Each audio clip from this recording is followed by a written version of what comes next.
సామాన్య ప్రజలపై ఇక్కడ లక్షల కోట్ల పన్నులు వేస్తూ తను మాత్రం స్పెషల్ ఫ్లైట్లో రోజుకో దేశం తిరుగుతున్న మోదీ సర్కారుపై వ్యతిరేకత రోజురోజుకు పెరుగుతోంది. సోకాల్డ్ పార్టీలు ఎన్ని గొప్పలు చెప్పినా వాస్తవం మాత్రం దీనికి వ్యతిరేకంగా ఉంది. మరి కేంద్రం ఒక సామాన్య వ్యక్తిపై సగటున ఎన్ని లక్షల పన్ను భారం వేస్తోందో తెలుసా? మోదీ సర్కారు పన్ను రూపేణా ప్రజలను పిండిన డబ్బు ఎన్ని లక్షల కోట్ల రూపాయలో తెలుసా? మనం పొద్దున లేచిన దగ్గర నుండి రాత్రి పడుకునే వరకు మనం వాడే వస్తువులపై మన జేబులోంచి ఎంత ట్యాక్స్ కడుతున్నామో తెలుసా? మరి ఆ స్థాయిలో మీ సంపాదన పెరిగిందా? ఈ 11 ఏళ్ల కాలంలో దేశానికి మోదీ ఏం చేశారు?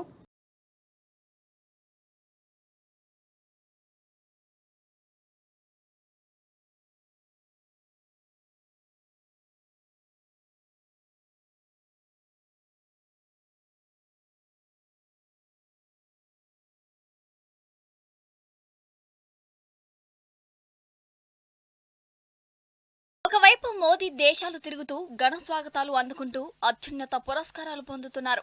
మరోవైపు భారత్ పరిస్థితి రోజురోజుకి దిగజారుతోంది. సామాన్య ప్రజలపై ఇక్కడ లక్షల కోట్లు పన్నులు వేస్తూ తను మాత్రం స్పెషల్ ఫ్లైట్ లో రోజుకో దేశం తిరుగుతున్నారు. దీని మీద సోకాల్డ్ పార్టీలు ఎన్ని గొప్పలు చెప్పినా వాస్తవం మాత్రం దీనికి వ్యతిరేకంగా ఉంది.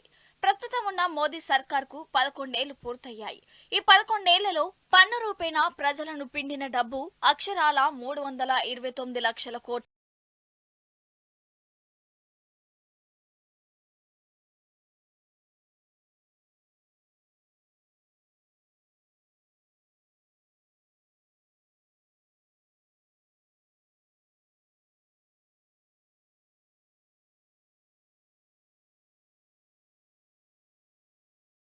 మార్కెట్ కి వెళ్తే చాలు కొనే ప్రతి వస్తువు మీద జీఎస్టీ కట్టాల్సిందే. మరీ దారుణంగా నిత్యావసర వస్తువులైనా పప్పు, ఉప్పు, బియ్యం ఇలా ఏ వస్తువును కొన్నా జీఎస్టీ పేరిట ఉంటుంది. ఉద్యోగంలో 4 రాళ్లు వెనకేసుకుందామంటే ఇన్కమ్ ట్యాక్స్, జీఎస్టీ కట్టాల్సిందే. పోనీ బ్యాంకులో డబ్బులు దాచుకుందామంటే క్యాపిటల్ గెయిన్ ట్యాక్స్ కట్టాల్సిందే. ఇలా చెప్పుకుంటూ పోతే ఎన్నో ట్యాక్సులు కట్టుకుంటూ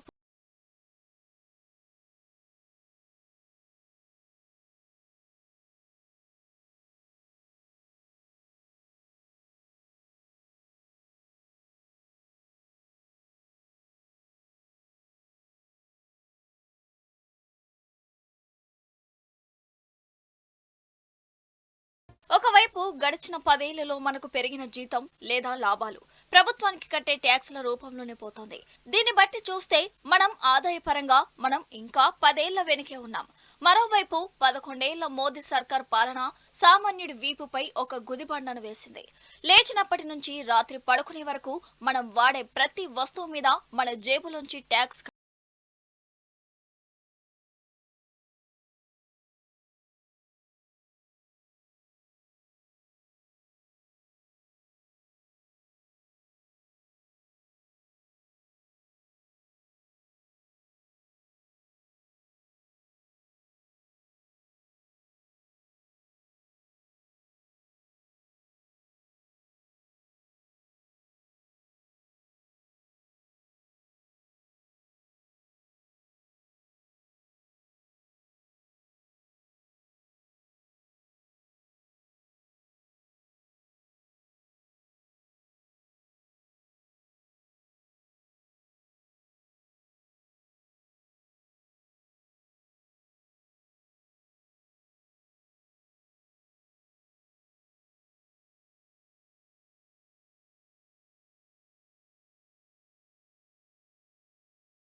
కొన్నేళ్ల ఎన్డీఏ పాలనలో సామాన్యుడి సంపాదన పెరగలేదు, కానీ పన్నులు మాత్రం అంతకంతకు పెరిగాయి. సామాన్యుడి అన్ని ఖర్చులు పోను మిగిలిన సంపాదన ట్యాక్స్ల రూపంలోనే ఆవిరైపోతుంది. రోగం వస్తే హాస్పిటల్ బిల్లుల మీద కూడా ట్యాక్స్ కట్టాల్సి వస్తుంది. సొంతింటికి ప్రాపర్టీ ట్యాక్స్, స్థలం కొందామంటే రిజిస్ట్రేషన్ ఛార్జీలు, స్టాంప్ డ్యూటీలు, పిల్లల చదువులు, ప్రయాణాలు ఇలా ప్రతి చోట ప్రభుత్వానికి పన్నులు కడుతూనే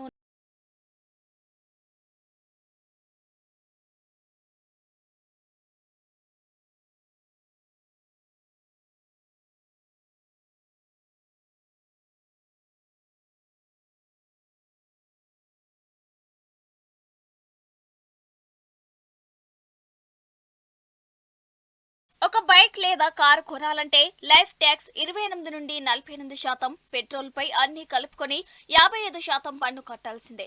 బండితో రోడ్డు మీదకు వెళ్దామంటే టోల్ ట్యాక్స్ కడుతూ సామాన్యుడి బతుకు దినదిన గండం నూరేళ్ల ఆయుష్లా మారింది. గడిచిన 11 ఏళ్లలో మోదీ ప్రభుత్వం వసూలు చేసిన పన్నులు 329 లక్షల కోట్లు. ఈ 11 ఏళ్లలో పన్ను వసూలు 3 రెట్లు.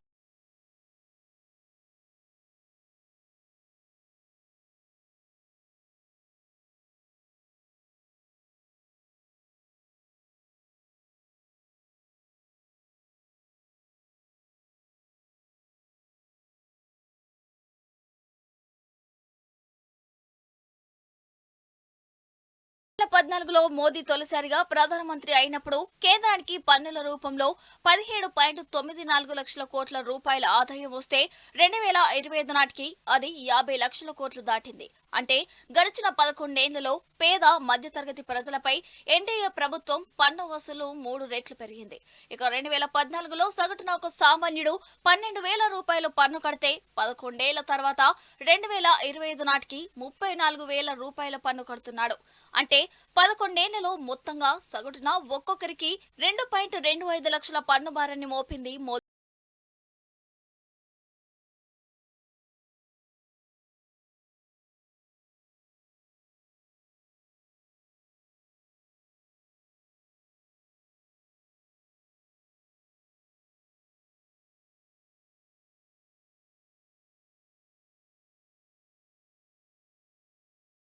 దేశంలో జీఎస్టీ 2017 జూలై 1 నుంచి అమల్లోకి వచ్చింది. అన్ని వస్తువులను జీఎస్టీ పరిధిలోకి తీసుకొచ్చారు. అప్పటి నుంచి ఇప్పటి వరకు కేంద్రం జీఎస్టీ రూపంలో వసూలు చేసే పన్నుల్లో కేంద్ర ప్రభుత్వానికి వచ్చే ఆదాయం 8 ఏళ్లలో 3 రెట్లు పెరిగింది. 2017-18లో జీఎస్టీ రూపంలో వసూలు పన్ను 7.41 లక్షల కోట్లుగా ఉండగా 2024-25లో 22.08 లక్షల కోట్ల.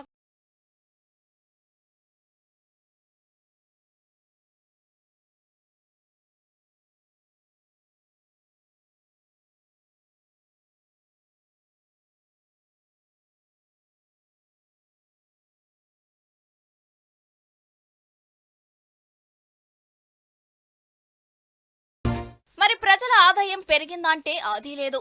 ప్రజలకు ఉపాధి అవకాశాలను కల్పించి వారి ఆదాయాన్ని పెంచడంలో ఘోరంగా విఫలమైంది.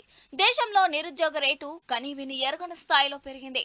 దేశంలో డిగ్రీ పూర్తయిన 42% మందికి ఉద్యోగాలు లేవు. ఏటా 2 కోట్ల చొప్పున ఉద్యోగుల భర్తీ చేపడతామని 2014లో మోదీ ఇచ్చిన మాట ప్రకారం గడిచిన 11 ఏళ్లలో 22 కోట్ల ఉద్యోగాలు రావాల్సి ఉంటే భర్తీ అయిన ఉద్యోగాలు 7 లక్షలు మాత్రమే. దీన్ని బట్టి నిరుద్యోగం ఎంత పెరిగిందో అర్థం.